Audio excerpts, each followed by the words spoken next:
Depuis le Moyen-Âge et partout dans le monde, des personnes ont frôlé la mort et en sont revenues. Elles décrivent par la suite une expérience particulière qui s'est produite alors qu'elles étaient inconscientes.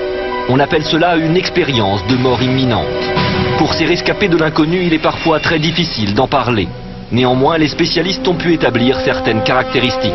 L'expérience de mort imminente, ce qu'on appelle en anglais NDE, est une expérience qui arrive à un certain nombre de personnes qui ont frôlé la mort ou qui croient l'avoir frôlée. Ce qui veut dire que le déclencheur peut être simplement psychologique.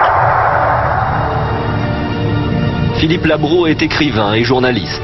Il y a un peu plus de 10 ans, il a été victime d'une pneumopathie foudroyante. Nicolas Brulard est photographe. Il a été victime d'un accident de voiture. Leur point commun, ils ont tous les deux vécu cette expérience plus que troublante. À l'âge de 20 ans, j'ai eu un accident de voiture, ce qui m'a provoqué un arrêt cardiaque et respiratoire.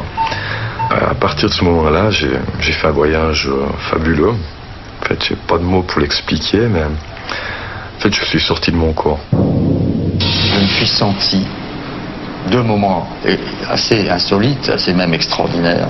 D'une part, sortir de mon corps. J'avais l'impression que je me voyais. Je ne peux pas le décrire autrement. Mais je me voyais livide, hâve, gris, sec, l'œil fermé, avec le tube dans la bouche. Personne ne m'avait décrit comment j'étais. Première phase, première étape si vous voulez, c'est l'impression d'être en dehors de son corps, de sortir de son corps, et la plupart du temps, il se trouve au plafond. Ils voient les choses d'une situation haute. C'est-à-dire qu'ils peuvent se déplacer et décrire des choses qui, a priori, étaient impossibles à voir de l'endroit où se trouvait leur corps inanimé. J'étais là dans mon lit et j'ai commencé à flotter. J'ai décollé gentiment jusqu'au niveau du plafond.